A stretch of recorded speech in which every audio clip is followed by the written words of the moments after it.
पंढरपुर में एक भक्त हुए, उनका नाम था चोखो मेला। क्या नाम था? सब लोग सावधानी से इधर देखो, कोई आए जाए आप तब भी हमको ही देखते रहा करो, हाँ ध्यान से कथा सुनो। तो चोखो मेला नाम के एक भक्त हुए पंढरपुर में। अच्छा, चोखो मेला जो है ये कोई मातृगर्भ से इनका जन्म नहीं हुआ। कई सारे ऐसे भक्त हैं हमारे भारत में जिन्होंने किसी माता पिता से जन्म नहीं लिया, ठाकुर जी ने उनको प्रादुर्भाव किया।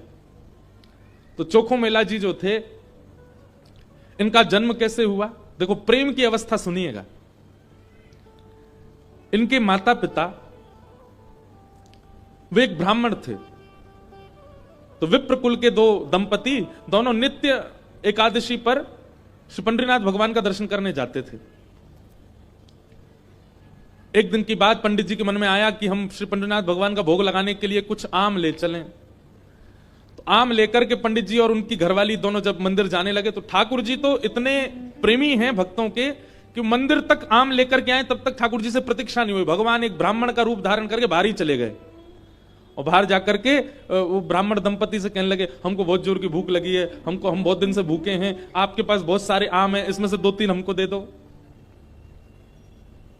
अभी कुछ दिन पहले वृंदावन में मैं था, तो एक भक्त आया, वैष्णव आते मिलने। उसने कहा, महाराज जी मैंने पहली बार सोचा कि मैं श्री जी को अमरूद का भोग लगाऊं, और मैं अमरूद लेकर के बड़े भाव से बरसाने जा रहा था। नहीं तो क्या हुआ? बोले, रास्ता में एक जगह टेम्पू रुका हमारा ऑटो, इतने में महाराज जी बंदर आया और सबरे अमरूद फैला के और उनमें समेट करके भाग गए। और इतने सारे बंदर आए, सब लेके भाग, एक भी नहीं बचा। मेरा मन तो बड़ा खिन्न हुआ, श्री जी नाराज है मुझसे। मैंने कहा, अरे बाबड़े, श्री जी नाराज ना है, श्री जी से प्रतीक्षा ना है भाई कि तू ऊपर तक आवेगो, ऊपर अमरूद पधरावेगो, और कहीं ये बाहर खड़े पुजारी ने तेरे द्वारा दिए गए अमरूद बांट दिए तो श्री जी को तो भोग नहीं लग पाएगा। और ऐसा ही होता है, पुजारी जी को जो दे दो, पुजारी जी थोड़ी देर दिखा के ऊपर सब में बांट देते हैं। तो श्री जी ने कही, इतने भाव से अमरूद लेके आ रहा हो, तो श्री जी ने अपनी गुप्त सेना भेजी, बोले बीचते ही हरण कर लाओ। और मैं सबरे अमरूद बंदर लेके भाज गए, श्री जी ने पा लियो, भोग लगा लियो। तो जब कोई बहुत प्रेम, बहुत आस्था, बहुत बहुत भाव से ठाकुर जी को कुछ चीज अर्पित करने जाता है ना, वो मंदिर तक पहुंचे नहीं पाता, उससे पहले ही ठाकुर जी स्वीकार कर लेते हैं। अब कभी ऐसी घटना घटे तो देखना, जबरदस्ती मत करना कि रबड़ी लेके गए और बंदर कोई दिखा रहे हैं दूर से, जे ले जाए तो हम समझेंगे कि हाँ भोग लगने को। जबरदस्ती नहीं, अपने आप ऐसी कोई योजना बने तो समझ जाना कि श्री ठाकुर जी ने पा लिया। तो भगवान पहुंच गए, दंपति के पास जाके कहने लगे, बोले हमको आम दे दो, बहुत जोर की भूख लगी है, आप इतने सारे आम लेके जा रहे हो, उनमें से 2-3 ही दे दो। तो विप्र दंपति ने सोचा, कोई बात नहीं, 2-3 आम इनको दे देते हैं, बाकी धो धा के फिर पंडरीनाथ जी का भोग लगा देंगे। लीजिए लीजिए भैया, आप लोग पाओ। अब जैसे ही ब्राह्मणी ने आम दिया, और चोखो मेला जी खूब जोर जोर से, वो पंडरीनाथ भगवान जिस रूप में आए थे उस रूप में बढ़िया प्रेम से फल पाने लगे। लेकिन वो क्या करते, थोड़ी देर तो आम चूसते, पूरा आम नहीं पाते, थोड़ा सा उसमें छोड़ देते और फिर ब्राह्मणी की गोद में ही डाल देते। एक आम पाया, ये है श्री पंडरीनाथ भगवान। अब दर्शन हो गए पूरे, और ये असली चित्र है श्री पंडरीनाथ भगवान का। अब हमको ही देखो, कथा सुनो। तो यही ठाकुर जी ब्राह्मण का रूप धारण करके गए, और महाराज आधे आधे आम चौंके और चौंक करके उनकी गोद में डालते जाएं। बेचारे ब्राह्मण देवता दंपति एक दूसरे को देखने लगे, बोले कि ये क्या कर रहे हैं? बोले कोई बात नहीं। 2-4 आम पा करके और उच्छिष्ट छोड़ करके उनकी गोद में ब्राह्मण तो चले गए। अभी दोनों दंपति सोचने लगे, कोई बात नहीं, 2-3 आम बचे, इनको धो के पंडरीनाथ भगवान का भोग लगा देंगे, और ये जो आम ये हमारी गोद में छोड़ गए, इनको बांध लो, कोई जानवर या कोई जीव मिलेगा उसको दे देंगे। अभी इनमें आम बचे हैं, कोई जीव खा लेगा। जैसे ही दोनों आगे बढ़े तो ब्राह्मण तो थोड़े आगे चले गए, पत्नी धीरे धीरे पीछे आ रही थी। तभी उसको अचानक इतना भार लगने लगा, वो जो उसने झोली सी बनाई थी, इतना भार लगने लगा कि एक तरफ की ओर वस्त्र खिंचने लगा। जैसे उसने देखा फिर झोली इतनी भारी हो गई, खोल करके देखा तो वहीं एक नन्हा सा बालक था, उसी का नाम पड़ा चोखो मेला। उनका नाम चोखो मेला इसलिए पड़ा क्योंकि भगवान ने आम चौंक करके और गोद में मेल दिया, इसीलिए नाम उनका चोखो मेला। अब इनके कोई माता पिता नहीं है, ये ठाकुर जी ने इनको भेजा है। और ठाकुर जी जिसको भेजते हैं ना, वो निश्चित है कि संसार के भक्तों को पथ दिखाने के लिए भेजते हैं। हमने एक चीज अनुभव की भैया, अधिकतर भक्तों के चरित्रों में देखा गया कि उनका जन्म सामान्य हमारी तरह नहीं हुआ, कुछ ना कुछ अलग होता है। जैसे गोस्वामी तुलसीदास जी महाराज के लिए आता है कि जैसे ही उनका जन्म हुआ, जन्म लेते ही उनके 3200 दांत थे। बालक के दांत होते हैं जन्म लेते ही, तो गोस्वामी जी के दांत थे। और उनके परिवार और गांव के लोगों ने यह सोचा कि ओहो, इसके तो सारे दांत निकल आया, ये अपशगुन बालक है। अपशगुन मान करके उनको थोड़ा किनारे कर दिया। वही गोस्वामी तुलसीदास जी बन गए। सूरदास जी महाराज जन्म से ही अंधे हुए, उनके नेत्र ही नहीं थे। सब भक्त ऐसे नहीं होते, पर अधिकतर भक्तों के साथ कुछ जन्म से ही ऐसी स्थिति होती है कि जिसको संसार के लोग ये समझेंगे ये तो अपशगुन है, ये तो अच्छा नहीं हुआ। ठाकुर जी ने देखो उसके संग कैसा किया, अष्टवक्र, जन्म से ही 8 जगह से टेढ़े थे। ऐसी चोखो मेला। अब चोखो मेला को देख करके, उस बालक को देख करके ब्राह्मणी ने मन में विचार किया, अगर मैं इस बालक को लेकर के गई तो सब लोग पूछेंगे ये कैसे जन्मा, मैं सबको क्या उत्तर दूंगी, मेरी बात कोई नहीं मानेगा कि झोली में अपने आप आ गया। और इस भय से कि संसार के लोग क्या कहेंगे, उन्होंने उस बालक को एक सुरक्षित सा वृक्ष था उसके नीचे छोड़ दिया, उसको स्वीकार नहीं किया। तभी कुछ चर्मकार वहां से निकल रहे थे, उनमें से एक की दृष्टि पड़ी और उस रोते हुए बालक को देख करके उन्होंने उसको स्वीकार किया और भगवत प्रसाद मान करके एक चर्मकार परिवार ने चोखो मेला जी का पालन पोषण किया। धीरे धीरे वो बड़े हुए। अब क्योंकि उनके माता पिता चर्मकार परिवार के हैं, इसलिए कई जगह उनको मंदिर में जाने से रोक दिया जाता। पर ठाकुर जी तो किसी की जात पात नहीं देखते ना, ठाकुर जी तो सबसे प्रेम करते हैं। बंधुओं, ये सब हमने बनाया, हम मानवों ने कर दिया है ये सब विभाजन। कई बार ब्राह्मण कुल में जन्म लेने के बाद भी उतनी पवित्रता शुद्धता नहीं होती है, और कई बार इतने श्रेष्ठ कुल में न जन्म लेने के बाद भी बहुत पवित्र होता है मानव। वास्तविकता यह है कि जन्म से हमारी जात पात नहीं होती है, हमारे स्वभाव से होती है, हमारे गुण से होती है, हमारे कर्म से होती है। सब लोग इधर देखो, ध्यान से सुनो।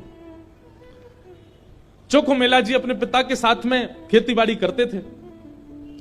एक दिन खेती करते करते उनके मन में आया, इतने सुंदर सुंदर फल, इतने सुंदर सुंदर सब्जियां हुई हैं, मैं क्यों ना इन फलों को पंडरीनाथ भगवान का भोग लगाने ले जाऊं। तो उन्होंने क्या किया, एक केले के वृक्ष से खूब सारे केले ले लिए और एक झोला में बांध करके चल दिए। पंढरपुर से 12 किलोमीटर दूर उनका गांव था।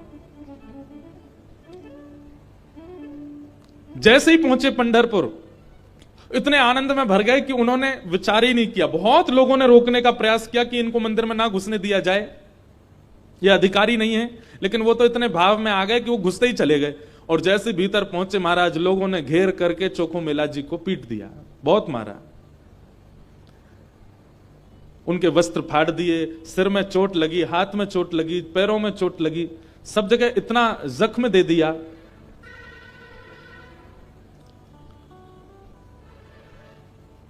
चोखो मेला जी रोते रोते वापस आ गए। पंडरीनाथ भगवान को भोग नहीं लगा पाए।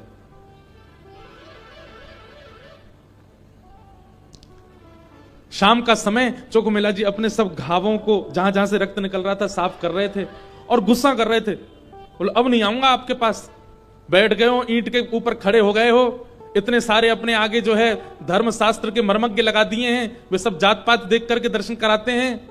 खड़े रहो, बने रहो महाराज अपने रूप में, हम तो नहीं आएंगे आपका। अरे कुछ करने थोड़ी आया था, कुछ मांगने थोड़ी आया था, अपने खेत के बढ़िया फल लेकर के आपका भोग लगाने आया था। इतने में ही नील वर्ण के श्याम सुंदर पीतांबरी पहने चलते हुए चोखो मेला के पास प्रत्यक्ष प्रकट होके आ गए। चल करके आए और चोखो मेला के पास आकर के गले में गलवैया डाल करके बैठ गए। ए चोखा, नाम ही भगवान उसको चोखा बोलते। ए चोखा, तू इतना उदास क्यों हो रहा है? बोले उदास? इतना पिटवाया हमको, हाथ पांव सब तोड़ ताड़ दिए हमारे, और अब मेरे घर आ गए हो, मेरे गले में गलवैया डाल करके बैठे हो। ये सब लीला क्यों करते हो आप? वहां क्यों नहीं रोका आपने सब पुजारियों को, पंडाओं को, ये सब ब्राह्मणों को?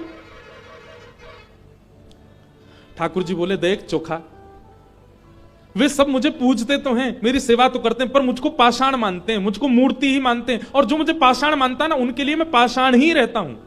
उनके लिए ना मैं बोलता हूं, ना मैं हंसता हूं, मैं बस एक टक खड़ा रहता हूं, ना मैं खाता हूं, ना मैं पीता, कुछ नहीं।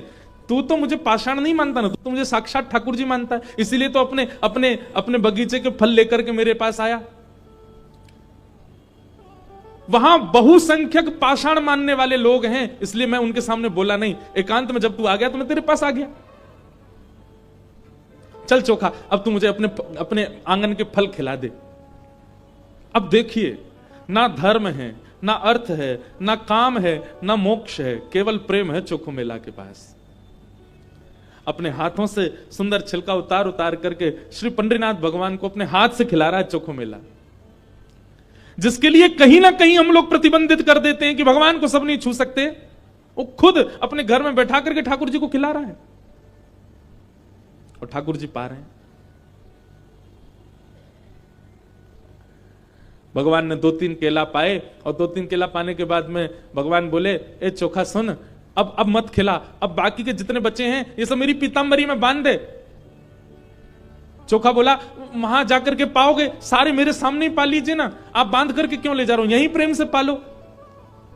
पंडरीनाथ भगवान बोले, अरे मैंने अपना तो पा लिया, ये बाकी के तो मैं पंढरपुर में रुक्मणी जी बैठी हैं, वो भी भूखी हैं, उनके लिए ले जा रहा हूं, उनको जाके मैं पवा दूंगा। आज चोखा, तेरे ऊपर इतना प्रहार किया ना सबने, तेरे ऊपर इतना अत्याचार किया सबने, इसलिए मैंने और रुक्मणी जी ने आज भोजन ही नहीं किया, हम दोनों भूखे हैं। अब मैंने तो पा लिया, अभी रुक्मणी जी के लिए ले जाऊंगा। चोखा मेला खूब रोने। अब मैं यहां तो गा नहीं सकता, मुझे आते भी नहीं, मराठी में इतने सुंदर सुंदर पद हैं उनके।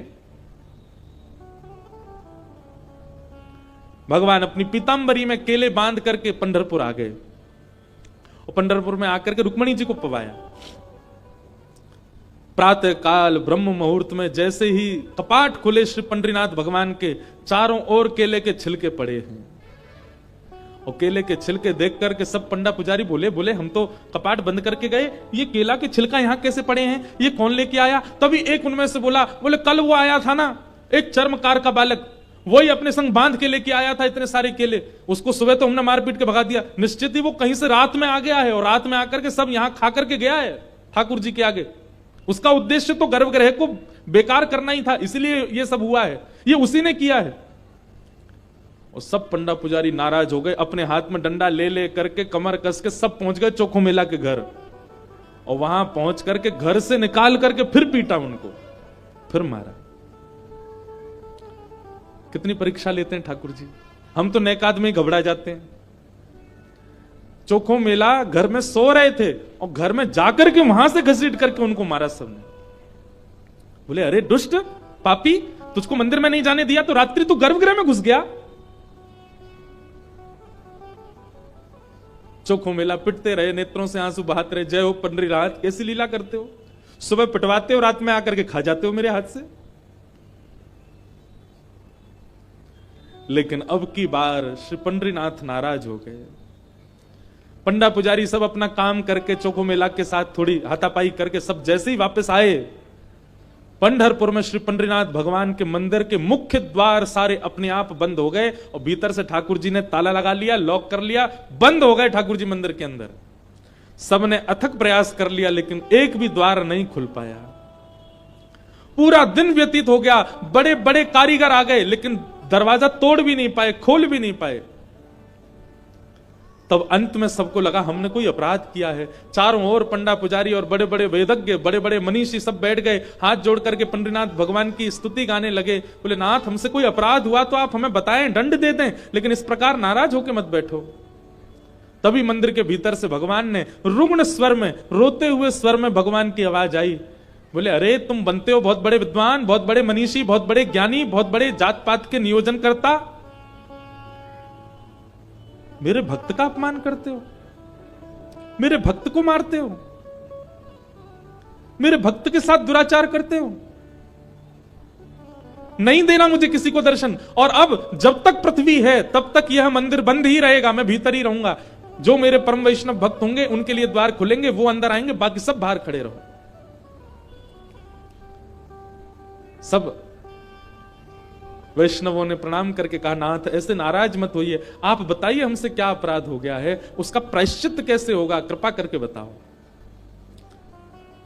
भगवान बोले, मेरे चोखो मेला को जिस प्रकार तुम लोगों ने सबने जुट बना करके जाकर के उसको मारा है, अब तुम सभी वेदज्ञ, तुम सभी ब्राह्मण, तुम सभी श्रेष्ठ जन पालकी सजा के लेके जाओ और चोखो मेला को बिठा करके नाचते गाते उत्सव जैसे एक मेरी पालकी सवारी निकालते हो, ऐसे चोखो मेला की सवारी पूरे नगर में घुमाते हुए मेरे सामने लेकर के आओ, तब मेरे द्वार खुलेंगे, तब मैं तुमको क्षमा करूंगा, नहीं तो नहीं करूंगा। बड़े बड़े विद्वान, बड़े बड़े ब्राह्मण, बड़े बड़े वेदज्ञ, बड़े बड़े मनीषी भगवान की आज्ञा मान करके गए और चोखो मेला जी को जाके प्रणाम किया। एक दिव्य सिंहासन से युक्त पालकी में चोखो मेला जी को विराजमान करके नाचते गाते हुए, आनंद करते हुए, उत्सव जैसे ठाकुर जी का उत्सव मनता उससे भी अधिक उत्सव मनाते हुए चोखो मेला को लेकर के आए।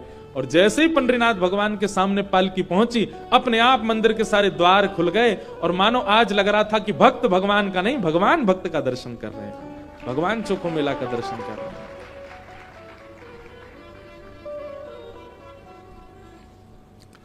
प्रेम बड़ा है,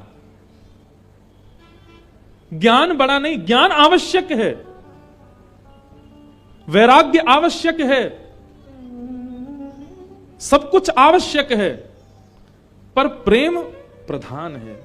प्रेम के बगैर कहीं ना कहीं आप ठाकुर जी से दूर ही रहोगे।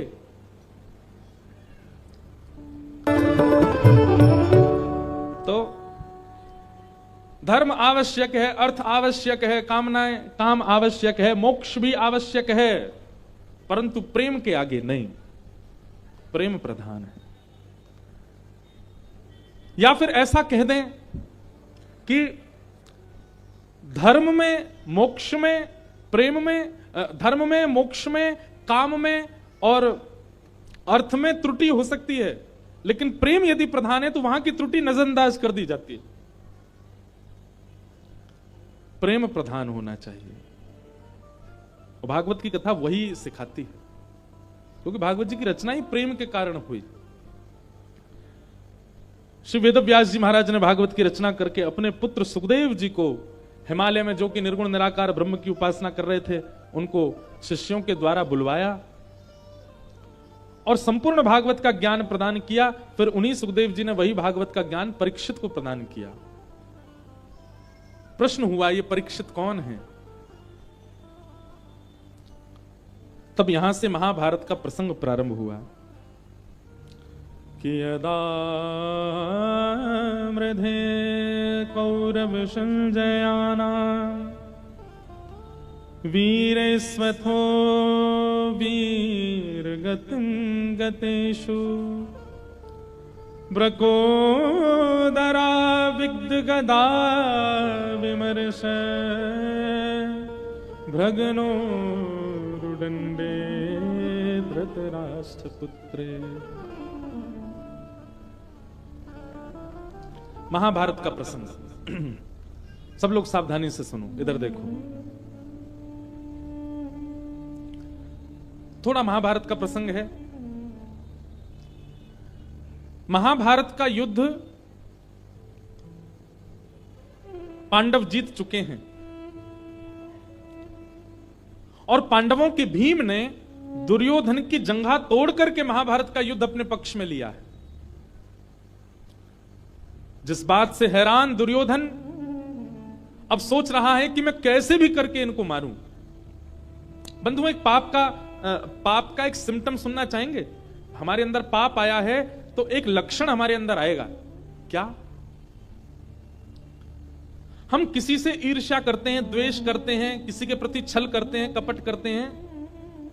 ये सब पाप का ही स्वरूप है। परंतु पाप हावी हो जाएगा जब, तब हम अधर्म का मार्ग लेकर के कैसे भी सामने वाले का अनित करने का विचार करने लग जाएं, तो समझ जाना पाप आपके भीतर घर कर चुका है।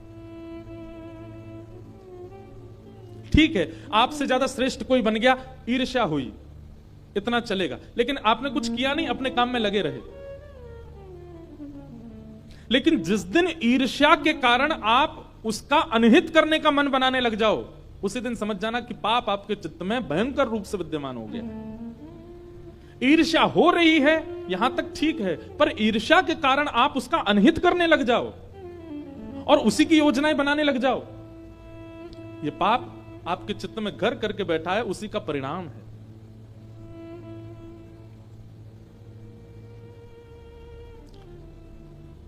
ऐसा कह दें कि जैसे बहुत गंभीर बीमारी हो जाए और वो थोड़ी बहुत स्थानों पर हो तो उसकी चिकित्सा की जाती है, लेकिन अगर वो मस्तिष्क में पहुंच जाए, ब्लड में आ जाए, आपके हृदय में उसका प्रवेश हो जाए, तो फिर उस बीमारी का कोई उपचार नहीं है। ईर्ष्या का उपचार है। अगर आपको किसी से ईर्ष्या हो रही है तो उसका उपचार है, एक दिन ईर्ष्या नष्ट हो जाएगी। लेकिन ईर्ष्या के कारण अगर आपने उसका अनहित सोचा, विचार किया और करने भी लग गए, उसका उपचार नहीं होगा। उसका उपचार तो नाश है बस। कई लोग ईर्ष्या में इतने चले जाते हैं कि उसके नाश के लिए वे लोग यत्न तक करते हैं, वे लोग प्रयत्न तक करते हैं, वे लोग टौने टोट के करते हैं सामने वाले के साथ कुछ बुरा हो।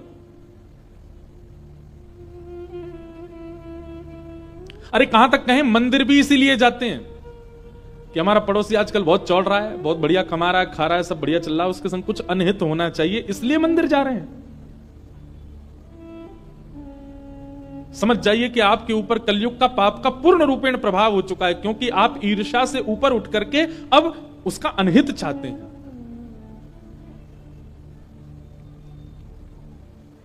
इसलिए किसी के प्रति ईर्ष्या आवे, कथा में आइए, सत्संग में आइए, गुरुजनों के पास आइए, गंगा स्नान कीजिए, यमुना स्नान कीजिए, धीरे धीरे अपने उस ईर्ष्या को नष्ट कीजिए। परंतु अगर ईर्ष्या के कारण आपके चित्त में उसका अनहित चाहने की इच्छा हो रही है, उसके साथ गलत करने की इच्छा हो रही है, आपका नाश होने से कोई नहीं रोक सकता।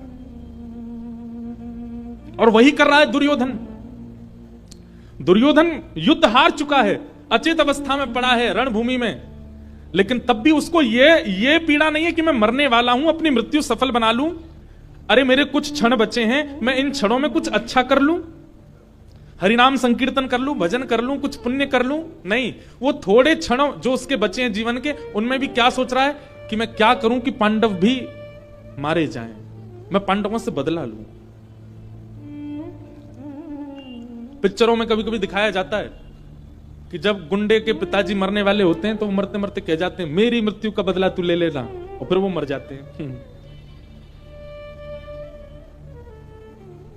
ये पिक्चरों तक अच्छी बात है, पर जीवित अवस्था में ऐसी स्थिति ना आवे। अरे अंतिम श्वास हम कभी कभी देखते हैं, फ्लाइट में हो, कभी कहीं जा तो कभी देखते हैं पिक्चर, उसमें जब ऐसी तो सोचते हैं, अरे यार अंतिम श्वास ले रहा था, कम से कम राम नाम तो बोल जाता, अंतिम श्वास ले रहा था, नारायण नारायण ही बोल के चला जाता, उसमें भी बदला लेने की भावना रख के गया। इसलिए भैया कभी विचार में भी अगर आ गया हो आपके कि मुझे उससे बदला लेना है, उसके साथ ऐसा कुछ करना है कि उसका काम खराब हो, या जो, समझ जाइए, क्या पता इस कथा के माध्यम से ठाकुर जी आपको कुछ संकेत दिलाना चाहते हैं, यह नाश का कारण बनेगा। संसार में हर व्यक्ति अपना प्रारब्ध भोग रहा है। वो कभी ना कभी कुछ अच्छा करके, भले इस बार वो अच्छा इंसान नहीं है, कभी कुछ उसने अच्छा किया इसलिए वो भोग रहा है, भोगने दीजिए। आप क्यों कुछ ऐसे यत्न करो कि उससे उसका बुरा हो।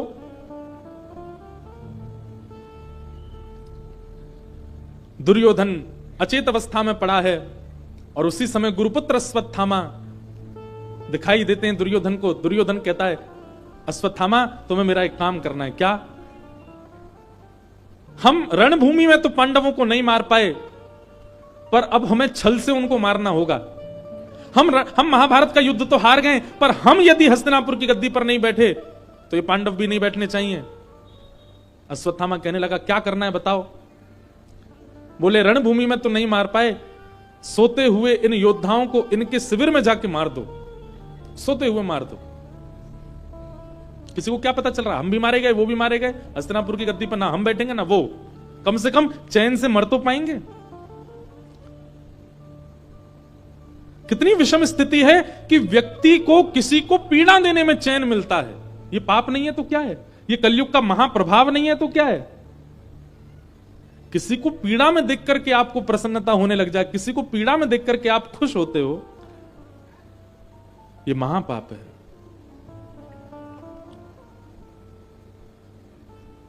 और आप और हम तो कथा में बैठे हैं, इसलिए हम लोगों के लिए ऐसा लगता है कि ऐसे लोग तो नहीं होंगे संसार में, पर आप जान करके आश्चर्य करेंगे, ऐसे लोगों की सबसे ज्यादा संख्या है।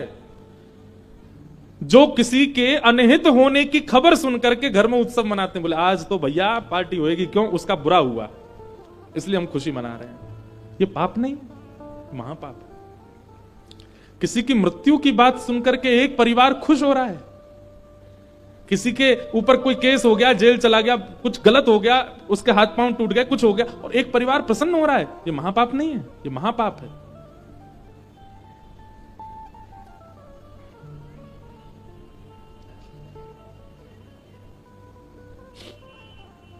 अश्वत्थामा अर्धरात्रि में गए पांडवों को मारने के लिए, लेकिन जिनके रक्षक सुदर्शन चक्रधारी, उनको कौन मार सकता है? पांडवों को अर्धरात्रि में ही लेकर के भगवान कहीं और चले गए। अश्वत्थामा ने आकर के सोते हुए, अंधेरे के कारण देख नहीं पाया, द्रौपदी के सोते हुए बालकों को मार दिया और उनके सर धड़ से अलग करके एक थैला में भर के ले गया दिखाने के लिए दुर्योधन को कि देखो मैंने अपना काम कर दिया।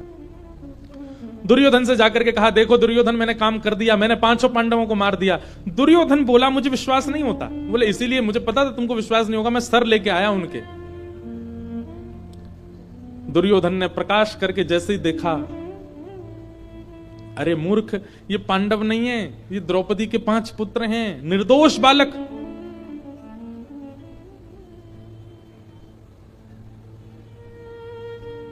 पांडवों का उत्सव मनना था, परंतु मातम मनने लगा। दूसरे दिन प्रातःकाल जैसे ही देखा तो रक्त से संचित समस्त शिविर हो चुके थे। दौड़ करके जब देखा तो द्रौपदी के 5 पुत्र मरे पड़े हैं, सर नहीं है उनके, केवल धड़ पड़े हैं। रोने लगी द्रुपद सुता और उसी समय संकल्प ले लिया अर्जुन ने, प्रतिज्ञा ले ली अर्जुन ने, द्रौपदी तुम रो मत, मैं प्रतिज्ञा लेता हूं जिसने भी बालकों को मारा उसको जीवित नहीं छोड़ूंगा मैं। बंधुओं, क्रोध बुरा नहीं होता, पर क्रोध में हमारी प्रतिक्रिया बुरी होती है। इसलिए जो लोग कहते हैं कि हमें बहुत क्रोध आता है, क्या करें? बस क्रोध में मौन हो जाओ, बोलना बंद कर दो, कोई प्रतिक्रिया मत दो, आपका क्रोध नाशक नहीं होगा। फिर क्रोध आने दीजिए, बस आप क्रोध में बोलना बंद कर दीजिए। कठिन होगा लेकिन फिर भी करो, एक आध बार थोड़ी बहुत आवाज निकलेगी, 2-4 बार प्रैक्टिस करोगे तो फिर अपने आप सीख जाओगे। क्रोध में मौन हो जाओ, बोलो ही मत, चाहे कोई कितना भी छेड़े, कितना भी बुलवावे, कितनी भी कस्में वादे कर दे, फिर भी मत बोलो। जब तक मत बोलो जब तक क्रोध शांत ना हो जाए। धैर्यवान होकर के जब आप बोलेंगे, क्रोध शांत होने पर जब आप बोलेंगे, तो आप नाश नहीं करोगे अपना, कुछ अच्छा ही निकलेगा आपके मुख से। तो क्रोध बुरा नहीं होता, क्रोध में प्रतिक्रियाएं बुरी होती हैं, क्रोध में प्रतिक्रियाएं नाशक होती हैं। और एक बात सुन लीजिए, क्रोध को कम करने का एक ही उपाय है कि क्रोध में प्रतिक्रियाएं करना। जैसे आप कम कर दोगे 1 बार, 2 बार, 3 बार, 5-6 बार में, धीरे धीरे जब प्रतिक्रिया ही नहीं दोगे, धीरे धीरे अपने आप क्रोध कम हो जाएगा। फिर आपके सामने कोई कितना भी कुछ कर दे, आपको क्रोध आएगा ही नहीं, क्योंकि आपने प्रतिक्रियाएं ना देकर के अपने क्रोध में प्रतिक्रिया करने का मतलब क्या है? जलती हुई अग्नि में कपूर डालना, उसको और तेज करना। जब व्यक्ति क्रोध आने पर प्रतिक्रिया देता है तो उसका क्रोध अगली बार और ज्यादा बढ़ जाता है। लेकिन जो व्यक्ति क्रोध आने पर प्रतिक्रिया ही नहीं देता, अग्नि में घी ही नहीं डालोगे, तो धीरे धीरे अग्नि शांत हो जाएगी, धीरे धीरे अग्नि का तेज कम हो जाएगा। ठीक वैसे क्रोध है, कुछ पकड़ लो, कुछ जकड़ लो, हाथ की मुट्ठियां बांध लो, आंख बंद करके ऐसे बैठ जाओ, लेकिन बोलो मत, चाहे कुछ हो जाए। क्रोध में मौन हो रो। बताओ, कोई एक को समझ में आई बात? इतने लोगों में एक ने समझी।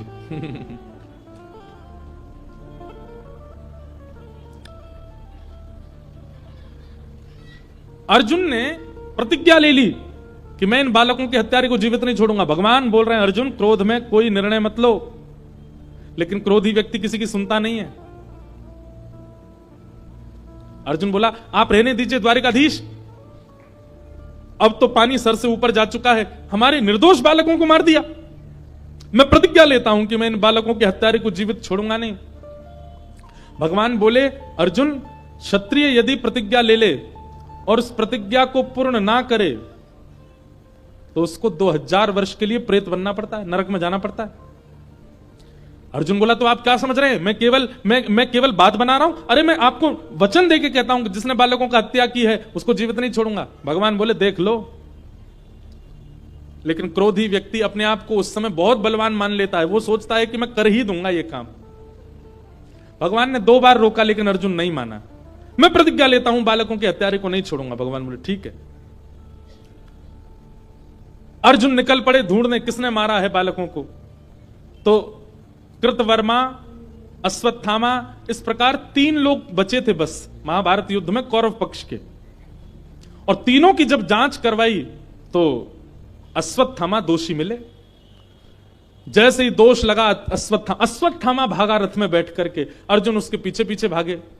भगवान कृष्ण रथ चला रहे थे, तभी अश्वत्थामा ने ब्रह्मास्त्र अभिमंत्रित करते हुए अर्जुन के ऊपर छोड़ दिया। ब्रह्मास्त्र का तेज आ रहा था, अर्जुन का शरीर जल रहा है, चरणों में गिर गया भगवान के, बोले प्रभु मेरी रक्षा करो, ये ब्रह्मास्त्र छोड़ दिया मेरे ऊपर। भगवान बोले तुम भी ब्रह्मास्त्र छोड़ो, दोनों ब्रह्मास्त्र टकराएंगे, शांत हो जाएंगे।